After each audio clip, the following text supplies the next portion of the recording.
Hey, what's up guys? It's the final round. My name is Jordan. This is a channel where the episodes come out the day before the lines drop, so I do not know any of the lines, so there won't be any over or under picks. What I do is I give you the data and the analytics of historical data and of players and their opportunities, and I try to find the best opportunities and sometimes the worst opportunities for players. And once the lines do come out, you can apply the data to the lines, and you can try to find the best plays for you. I've been doing this for 2 months now, and it's been pretty successful from what I've seen. So thank you everyone who has subscribed. Thank you for all your support. I've met a lot of great people, and it's been awesome. Today was a crazy day in the NBA with the trade deadline. There's a full slate of basketball games, but there are a ton of teams with lineup changes because of these trades. So over the next few days, there should be a lot of good opportunities just based off of the unknown. The historical data is not going to matter for some of these games and some of these lineups. So keep that in mind. The picks that I do have are teams that didn't really make too many moves, and the data that we do have in the past is going to still be relevant.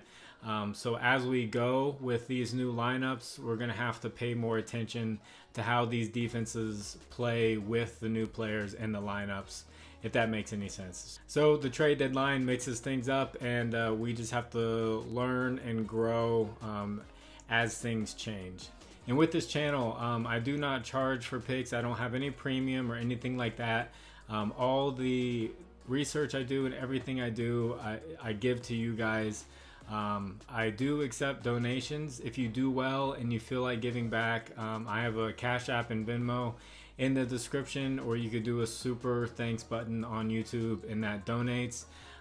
So that's just like the alternative, because you shouldn't pay for something if you don't know if it's going to work right away. You could pay for it after it works, after you hit your $600. You could give a little bit back. That's if you feel like it. So if you could, please like this video, press the subscribe button. I very much appreciate that. And if you can, leave a comment for the algorithm. I don't know why this word pops up in my head, but I'm thinking, I think maybe because I have a card over here of Baby Yoda. If you could put the word Yoda in the comment section, I think that would really help the algorithm.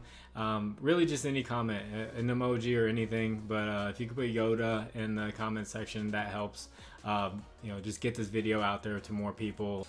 And also, I was promoting this other app called Jock Market for a little bit. They trade players like their stocks for the day, and then you get a payout based off of if they did better than what their projected fantasy score was. But they're now doing overs and unders on their app as well. So if you would like to check that out, sometimes they have lines and they're a little bit slow to change the lines. And you can get some pretty good deals on Jock Market. They're new, so they're trying to get some skin in the game with Prizepicks and Underdogs. So if you check that out, I'll use promo code FINALROUND11, and they'll match up to $100 of your deposit. So let's get into these 7 picks that I have. There are a ton of games, so there's going to be a lot more good plays that I'm not listing. It's just going to be based off of lineup changes. My first play, this guy he's been amazing. Every time I pick him, he's come through. He's been unstoppable.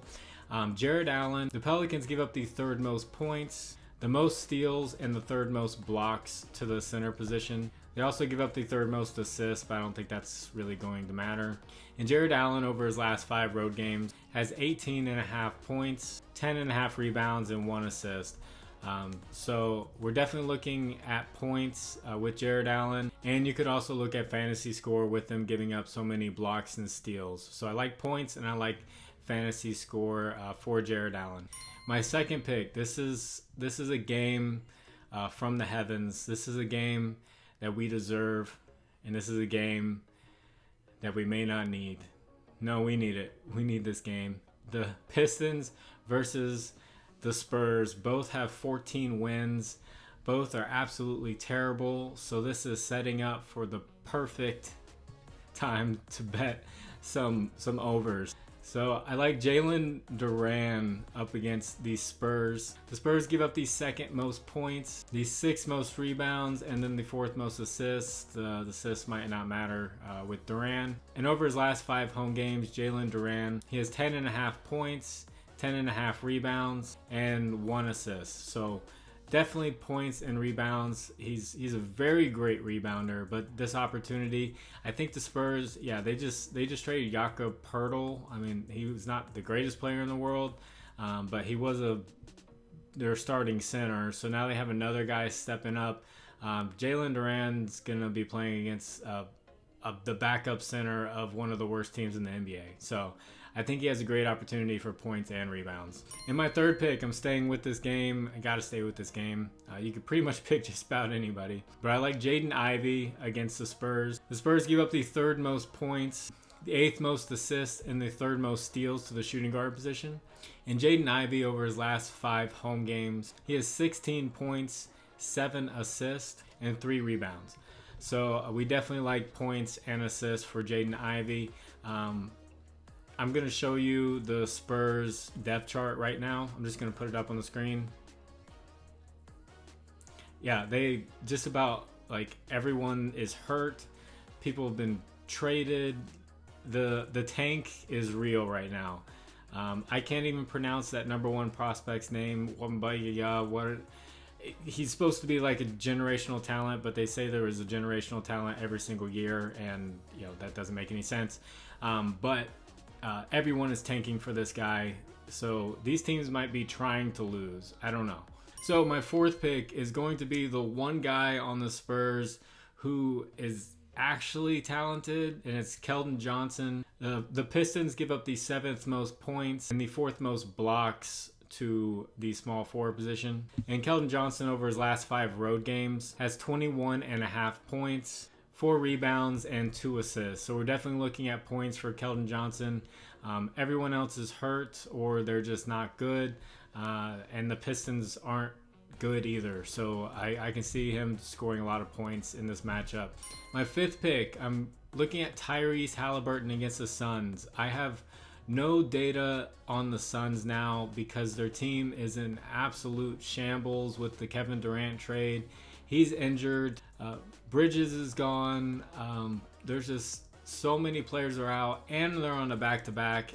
So I'm just going to pick the best player of the Pacers against this team. You could also look at players like Buddy Hield, and if DeAndre Ayton's out, you could look at Miles Turner. But my pick's going to be the best player, and that's Tyrese Haliburton. Over his last 5 home games, he has 16.5 points, and he's one of the best passers in the league, 11.5 assists, and 4 rebounds. My 6th pick, Pascal Siakam up against the Jazz. The Jazz, they made some trades. They're always trying to get draft picks. They got Russell Westbrook. I doubt he suits up, and I doubt that matters. But they give up the 5th most points to the center position, the 7th most assists, and the 9th most rebounds. And Pascal Siakam, he likes to do all of these things. He fills up the stat sheet in every category. Over his last 5 home games, he has 28 points, 8 rebounds, and 4.5 assists. So I expect him to be able to do anything. You could go just match up his averages with the lines and try to find the best one individually, or you could go PRA for Pascal Siakam in this matchup against the Jazz. In my 7th pick, I like Jeremy Grant up against the Thunder. The Thunder give up the 6th most points and the 2nd most rebounds to the power forward position. And Jeremy Grant, over his last 5 home games, has played very well. He's scored 20.5 points, 4.5 rebounds, and 1.5 blocks. So we're definitely looking at points and rebounds for Jeremy Grant. They normally have his points line at 19.5. I think that's fine. And if they have his rebounds around 4.5 or 5.5, I think that's fine as well. And I know you're thinking, Jordan, why didn't you take the under for Dillon Brooks? I think Dillon Brooks' line is going to be very low. I think that these bookies, they hate losing money on this guy because everyone's taking the under. it's getting to the point where he's just been so bad that the line's going to get to the point where he's just going to be like pushed over it. And so yeah, I expect his lines to be very low, so I'm not going to pick any unders for Dylan Brooks. You're welcome, Dylan. So thank you all for watching. I appreciate all of you. I hope you're having a great day. If you're not, I hope your day gets better. God bless you. My name is Jordan. It's the final round. Bye.